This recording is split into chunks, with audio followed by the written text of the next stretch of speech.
Mercy TV, पैगाम रहमत। तो मेरे भाइयों, बचपन से बच्चों की तरबियत करना ये इंतहाई ज़रूरी चीज़ है। रसूलुल्लाह सल्लल्लाहु अलैहि वसल्लम की ज़िंदगी से जो बड़ा सबक हमको मिलता है, रसूलुल्लाह सल्लल्लाहु अलैहि वसल्लम छोटे छोटे बच्चों की तरबियत किया करते थे। एक मरतबा सहाबी बयान करते हैं कि मैं अल्लाह के रसूल सल्लल्लाहु अलैहि वसल्लम के घर खाने के लिए बैठा हुआ था। उमर इब्न अबी सलमा रज़ियल्लाहु ताला अन्हु बयान करते हैं कि मैं बैठा हुआ था, खा रहा था खाना। खाते हुए मैं अपने पास से भी ले रहा था, सामने का भी ले रहा था खाने के लिए। तो रसूलुल्लाह सल्लल्लाहु अलैहि वसल्लम ने कहा, या गुलाम सम्मिल्लाह, ए बच्चे अल्लाह ताला का नाम लो।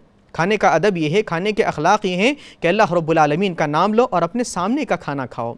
ये देखिए अल्लाह के रसूल सल्लल्लाहु अलैहि वसल्लम किस तरह कदम कदम पर सहाबा कराम की तरबियत किया करते थे। एक मरतबा हज़रत हसन रज़ियल्लाहु ताला अन्हु के साथ अल्लाह के रसूल सल्लल्लाहु अलैहि वसल्लम रास्ते से गुजर रहे हैं। आपने देखा कि हज़रत हसन रास्ते में गिरी हुई एक खजूर लेकर खा रहे हैं। एक खजूर लिए हैं, खाने के लिए करीब जा रहे हैं।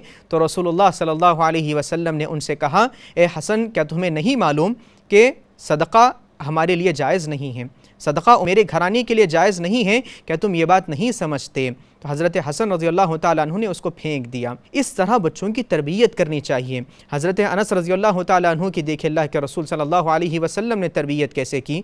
जो यहूदी बच्चा रसूलुल्लाह सल्लल्लाहु अलैहि वसल्लम की खिदमत किया करता था, उसकी तरबियत आपने ऐसे की थी कि आखिरी लम्हात में जब आप जाकर गए, उसको कहा कि तुम ईमान कबूल कर लो, तो वह ईमान कबूल करने के लिए तैयार हो गया। बस इशारा था बाप का, इजाज़त थी बाप की कि बाप इजाज़त दे दे तो इस्लाम कबूल कर लूँगा। बाप ने कहा कि अति अबुल कासिम, कि अबुल कासिम की इत्तिबा करो, अल्लाह के रसूल सल्लल्लाहु अलैहि वसल्लम की बात को मान लो।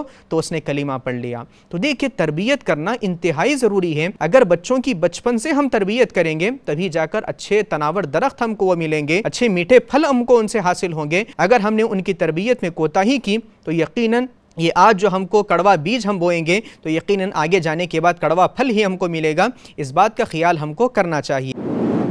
मर्सी टीवी के मज़ीद वीडियोस के लिए हमारे चैनल को सब्सक्राइब करें और बेल आइकॉन को क्लिक करना ना भूलें। जज़ाकल्लाहु खैर।